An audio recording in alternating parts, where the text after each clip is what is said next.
Bismillahirrahmanirrahim. Assalamualaikum warahmatullahi wabarakatuh.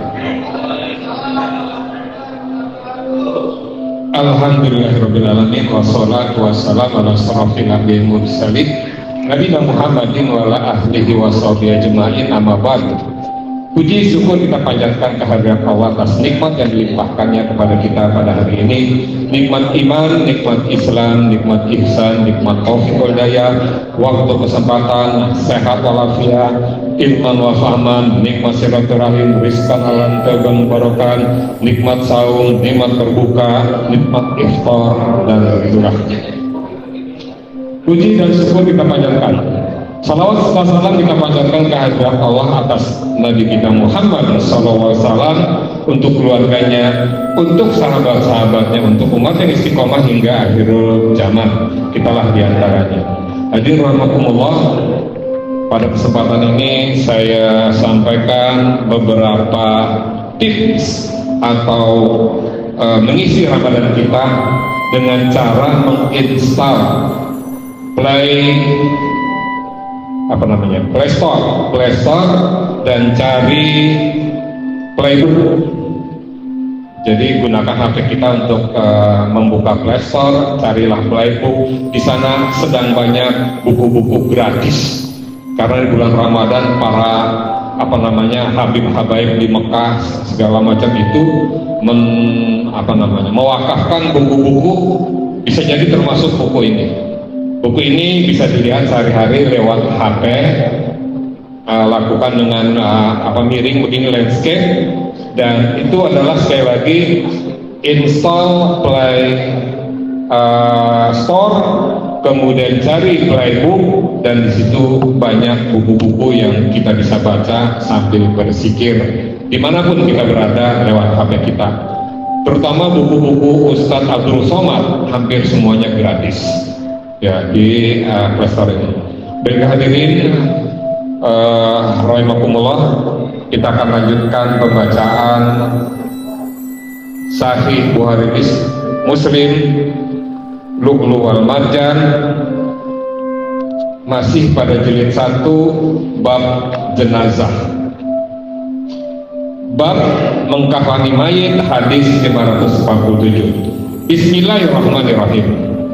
Kabab radhiyallahu anhu berkata, kami hijrah bersama Nabi SAW karena mengharap ridho Allah, maka kami mendapat pahala dari Allah. Ada di antara kami yang mati sebelum merasakan ganjarannya sedikit pun. Di antara mereka adalah Mus'ab bin Umair radhiyallahu anhu. Dan di antara kami ada yang sampai berbuah tanamannya, maka ia dapat mengetamnya. Mus'ab bin Umair meninggal pada perang Uhud, dan kami tidak mendapatkan kafan untuknya selain selimut yang jika kami tutupkan kepalanya tampak kakinya, dan jika kami tutupkan ke kakinya tampak pula kepalanya. Maka Nabi SAW menyuruh kami menutupkan ke kepalanya dan menaburkan bunga-bunga iskir di kakinya. Dikeluarkan Bukhari kitab 23, kitab Janaiz bab 28, apabila kita tidak mendapatkan kain kafan kecuali sesuatu yang bisa menutupi kepala atau kakinya, maka ditutuplah kepalanya dengan kain, kakinya dengan daun iskir.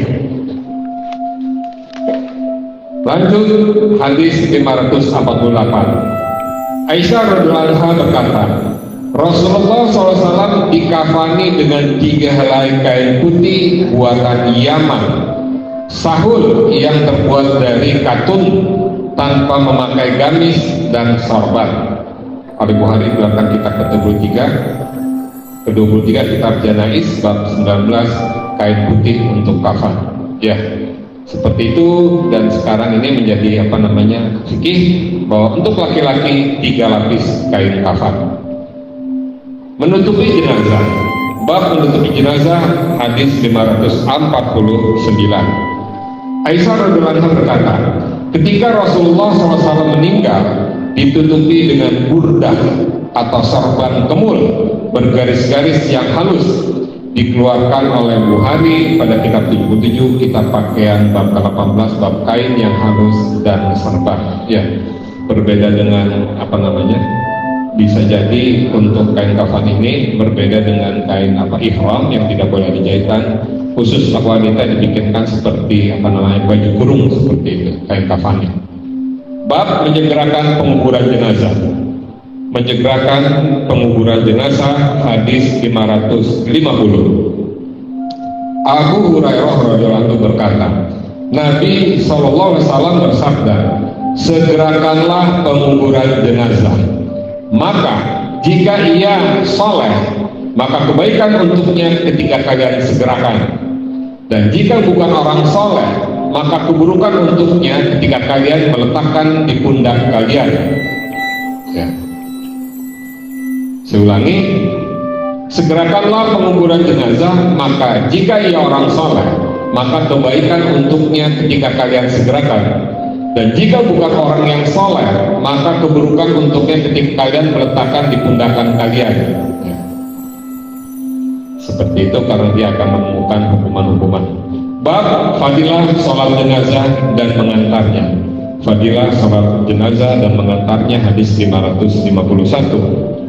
Abu Hurairah radhiyallahu anhu berkata, Rasulullah SAW bersabda, siapa yang menyaksikan menghadiri jenazah sampai mensalatkannya, maka ia mendapat pahala 1 qirat. Dan barang siapa menghadirinya hingga dikubur, maka mendapat 2 qirat. Ketika ditanya apakah 2 qirat itu, beliau menjawab, seperti 2 gunung yang besar. Dikeluarkan oleh Bukhari pada kitab 23, kitab Janais bab 59, bab orang menunggu sampai jenazah dikuburkan. Ya, di hadis yang lain Rasulullah berkata bahwa kematian itu nasihat yang paling baik untuk kita selalu ingat berbuat baik. Seperti itu. Hadis 552. Ibnu Umar radhiyallahu anhu berkata, Abu Hurairah berkata, orang yang mengantar jenazah mendapat 1 qirat. Ibnu Umar berkata, Abu Hurairah memperbanyak hal itu. Lalu Aisyah radhiyallahu anha membenarkan keterangan Abu Hurairah dan berkata, aku telah mendengar Rasulullah SAW bersabda seperti itu. Maka Ibnu Umar berkata, kami telah kehilangan beberapa qirat. Dikeluarkan oleh Bukhari, kitab ke-23, kitab Janais bab 58, bab utama mengatakan jenazah. Ya, Abu Umair mengakui bahwa ia baru dengar dan dia pernah mencoba menghindar dari mengantar-antar jenazah, tapi diakui sebagai kehilangan beberapa qirat pahala. Bab menyebut kebaikan atau kejelekan orang mati. Menyebut kebaikan atau kejelekan orang mati, hadis 553. Anas bin Malik radhiyallahu anhu berkata, para sahabat melewati jenazah, maka orang-orang memuji kebaikan si mayit. Lalu Nabi SAW bersabda, sudah pasti. Kemudian ada jenazah lain yang lewat, maka mereka menyebut kejahatannya. Nabi SAW juga bersabda, sudah pasti. Umar bin Khattab radhiyallahu anhu bertanya, apakah yang pasti? Nabi SAW menjawab, yang kalian puji kebaikannya pasti masuk surga, sedang yang kalian sebut kejahatannya pasti neraka baginya. Kalian sebagai saksi Allah di atas bumi. Dikeluarkan oleh Bukhari, kitab 23, kitab Janais bab 86, bab pujian manusia kepada orang yang mati. Ya, kita adalah saksi orang-orang saudara-saudara kita yang telah mendahului, kebaikannya akan mengantarnya ke surga, keburukan yang kita katakan akan membawanya ke neraka. Hadis 554. Abu Qatadah bin Rib'i al-Ansari, Abu Qatadah bin Rib'i al-Ansari radhiyallahu anhu berkata, ketika ada rombongan membawa jenazah, tiba-tiba Nabi SAW bersabda, mustarih wa mustarah minhu, beristirahat dan yang diistirahatkan, yang diasarkan darinya. Sahabat bertanya, ya Rasulullah, apakah maksud beristirahat dan diistirahatkan? Jawab Nabi SAW, seorang hamba mukmin istirahat dari kesibukan, lelah dan gangguan dunia, kembali ke rahmat Allah. Sedangkan hamba yang jahat, maka orang-orang, negeri-negeri, pohon-pohon dan binatang-binatang melata merasa istirahat dari gangguannya. Dikeluarkan oleh Bukhari, kitab 81, kitab kelembutan bab kelembutan hati bab 42, bab sakaratul maut. Masuk ke bab takbir ketika salat jenazah. Takbir ketika salat jenazah, hadis 555. Abu Hurairah radhiyallahu anhu berkata, ketika Rasulullah SAW mendapat berita kematian Raja Najasyi Ethiopia pada hari kematiannya, maka beliau keluar ke musola dan membuat shaf bersama sahabat, lalu takbir 4 kali. Al-Bukhari terangkan kitab ke-23, kitab Janaiz, bab keempat tentang orang menyampaikan berita kematian kepada keluarga orang yang meninggal secara langsung. Ya, Najasyi ini seorang raja yang telah Islam dan meninggal, dan Nabi pun mendoakannya karena Najasyi ini menampung para sahabat-sahabat Nabi yang hijrah ke Habasyah. Hadis 556. Abu Hurairah radhiyallahu berkata, ketika Nabi SAW menerima berita kematian Raja Najasyi, Raja Ethiopia, pada hari kematiannya, maka beliau bersabda kepada sahabatnya, bacalah istighfar untuk saudaramu. Bacalah istighfar untuk saudaramu.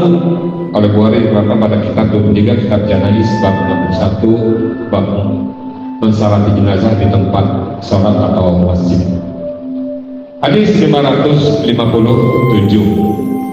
Jabir radhiyallahu berkata, ketika Nabi SAW mensalatkan Raja Asama al-Najasyi, beliau bertakbir 4 kali.